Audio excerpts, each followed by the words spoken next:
র্যামসামওয়্যার ইতিমধ্যে অনেকেই এর নাম শুনেছেন। এটা একটা কম্পিউটার ভাইরাস। ইদানিং এর প্রভাব বেশি দেখা দিচ্ছে, 100 এর বেশি দেশে এর আক্রমণ হয়েছে। এটা আপনার অপারেটিং সিস্টেম এবং ফাইলকে লক করে দিবে। আপনি কোনো মতেই ওই ফাইলে ঢুকতে পারবেন না। শুধুমাত্র যারা এই লক করেছে, সহজ কথায় বলতে গেলে হ্যাকাররা ছাড়া কেউ এটি খুলতে পারবে না। আপনি যদি ফাইল ফেরত আনতে চান তাহলে আপনাকে বিটকয়েনের মাধ্যমে $300 পে করে হ্যাকারদেরকে তারপরে এই ফাইল আপনাকে ফেরত আনতে হবে। এটা আপনি যখন আপনার যেই ফাইল লক করে দিবে সেটা আপনি ঢুকতে গেলেই সেটা লক্ষ্য করবেন যে এখানে লেখা আছে বিটকয়েনের মাধ্যমে ওদের পে করলে আপনার ফাইলগুলো ফেরত দিবে। এটার একটা আশ্বাস দেয়, কিন্তু আসলে এটা পে করা উচিত না, তাহলে ওরা আরো বেশি মাত্রায় বেড়ে যাবে। হ্যাকারদেরকে পে করা উচিত না। তো আজকে আপনার এই সেই $300 বাঁচানোর উদ্দেশ্যে আমি এই ভিডিওটি করেছি। তাহলে চলুন দেখা যাক কিভাবে এটা আপনি এই $300 বাঁচাবেন এবং আপনার ফাইলে এই যে র্যানসমওয়্যার অনাক্রিপ্ট বা অনাক্রাই এটা এই ভাইরাস থেকে আপনি কিভাবে রক্ষা পাবেন সেটা আমি এখন দেখাবো। তাহলে চলুন আপনার কম্পিউটারের প্রোগ্রাম অ্যান্ড ফিচার্সে আপনি যাবেন। আমি আবার আমার পিসির প্রোগ্রাম অ্যান্ড ফিচারে গিয়েছি। তো এখানে দেখবেন যে turn Windows features on or of. তো এখানে আপনারা ক্লিক করবেন। ক্লিক করার পর একটা বক্স আসবে। বক্সটার একদম নিচে না, আমি দেখাচ্ছি।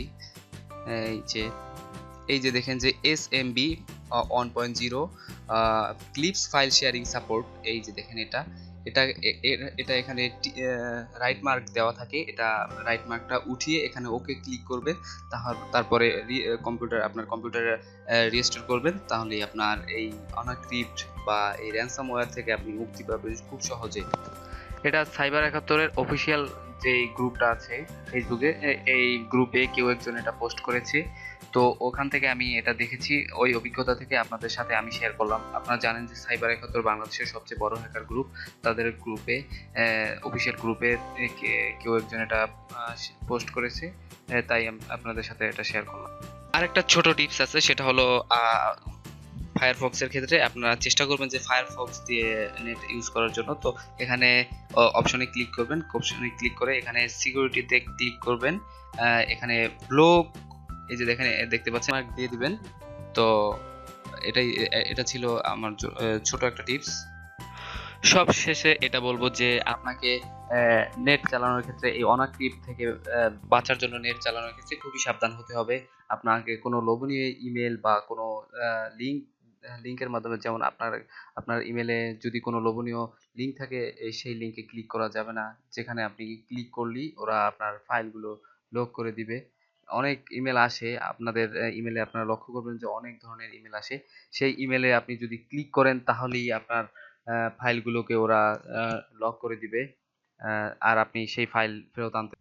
আর একটা কথা বলবো, সেটা হলো আপনার যে প্রয়োজনীয় ফাইলগুলো আছে বা আপনার যে প্রয়োজনীয় দরকারি যে জিনিসগুলো আছে সেটা আপনি ব্যাকআপ দিয়ে পারেন, অথবা আপনি চাইলে গুগল ড্রাইভ ইউজ করতে পারেন। গুগল ড্রাইভে আপনার প্রয়োজনীয় ফাইলগুলো আপলোড করে রাখতে পারেন, এবং সেক্ষেত্রে আমি বলবো যে আপলোড করার পরে আপনারা এখানে লগ আউট দিয়ে দিবেন, না হলে ওরা আবার এটা পাবে। আপনার যখন দরকার হবে তখন আপনি লগ ইন করে এটা ডাউনলোড করে নেবেন। তারপরে আরো অনেক স্টোর আছে, অনেক অনেক কিছুর মাধ্যমে আপনি ব্যাকআপ দিয়ে রাখতে পারেন।